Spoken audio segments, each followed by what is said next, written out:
Assalamualaikum warahmatullahi wabarakatuh. Halo semuanya, perkenalkan nama saya Norisma Natasha, salah satu mahasiswi Universitas Muhammadiyah Cirebon dengan program studi D3 Hubungan Masyarakat dengan NIM 230210004. Pada video kali ini, saya akan membahas manajemen isu mengenai pendekatan proaktif manajemen isu.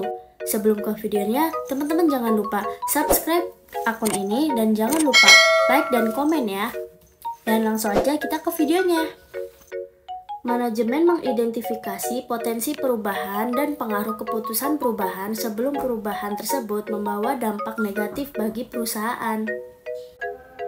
Pendekatan outside-in thinking dan konsep linkage merupakan dua pendekatan proaktif yang dapat digunakan untuk mengolah isu. Apakah teman-teman tahu apa itu outside-in thinking dan konsep linkage? Mari kita bahas satu persatu. Outside-in thinking yaitu merupakan pendekatan di mana pihak manajemen mempertimbangkan berbagai isu eksternal yang berpotensi membawa dampak bagi perusahaan itu sendiri.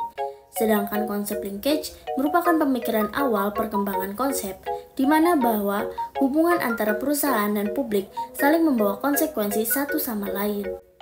Pendekatan outside-in thinking dibagi menjadi 8 konsep, yakni yang pertama lingkungan internasional, yang kedua formulasi kebijakan publik, yang ketiga kelompok kepentingan, yang keempat peran kelompok stakeholder, dan yang kelima sikap terhadap bisnis.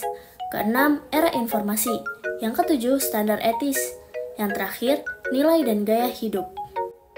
Sedangkan konsep linkage sebagai pendekatan proaktif didasari bahwa hubungan antara perusahaan dan publik saling membawa konsekuensi satu sama lain.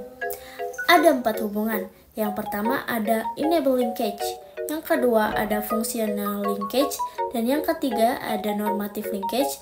Dan yang keempat ada diffuser linkage. Konsep linkage akan sering berubah seiring dengan dinamika lingkungan. Semakin kompleks lingkungan, semakin beragam dan berubah pula linkage sebuah perusahaan. Di dunia bisnis, terutama di Indonesia, ada beberapa contoh perusahaan yang menerapkan pendekatan proaktif dalam manajemen isu untuk menghadapi tantangan sosial, lingkungan, dan ekonomi. Berikut akan saya berikan beberapa contohnya. Yang pertama, keselamatan dan kesehatan kerja. Banyak perusahaan di sektor industri berat seperti PT Toyota Motor Manufacturing Indonesia menerapkan pendekatan proaktif dalam memastikan keselamatan dan kesehatan kerja karyawan mereka. Mereka mengadopsi standar internasional, menyediakan pelatihan reguler, dan memantau kondisi kerja untuk mencegah kecelakaan kerja. Yang kedua ada inovasi produk berkelanjutan. Perusahaan seperti PT Indofood Tbk telah memperkenalkan inovasi produk berkelanjutan seperti bahan baku yang ramah lingkungan, pengemasan yang dapat didaur ulang, dan kampanye edukasi konsumen tentang pola makan yang sehat dan berkelanjutan. Selanjutnya, saya akan bahas ilustrasi kasus yang mungkin teman-teman bisa pahami. Misal, saya memiliki sebuah perusahaan skincare yang menjual berbagai macam skincare seperti facial wash, toner, serum, moisturizer, dan sunscreen. Lalu, suatu hari ada 5 orang pembeli produk skincare saya dan mengalami permasalahan kulit seperti muka kusam, munculnya jerawat, dan beruntusan, dan lain sebagainya. Pendekatan proaktif untuk menyelesaikan masalah dan pihak manajemen menangani melalui humas itu proaktif. Caranya tergantung kebutuhan ketika menangani masalah atau kasus tersebut. Fungsi humas harus mengetahui akar permasalahannya dan memberi solusi kepada pihak konsumen. Jika 5 orang tersebut tidak ditangani dengan baik, maka mereka akan menjadi haters atau pembenci yang akan mengujar kebencian terhadap produk skincare perusahaan, sehingga menjadi krisis. Dan jika krisis ini tidak ditangani dengan baik, maka perusahaan tersebut akan mengalami kebangkrutan. Jika masalah itu sudah teridentifikasi dan solusinya sudah ditangani, nanti dari 5 orang yang mengalami permasalahan kulit tersebut diminta untuk mengklarifikasi isu yang beredar. Humas akan merilis berita kepada awak media dengan cara mengundang awak media dan mengklarifikasi dengan testimoni.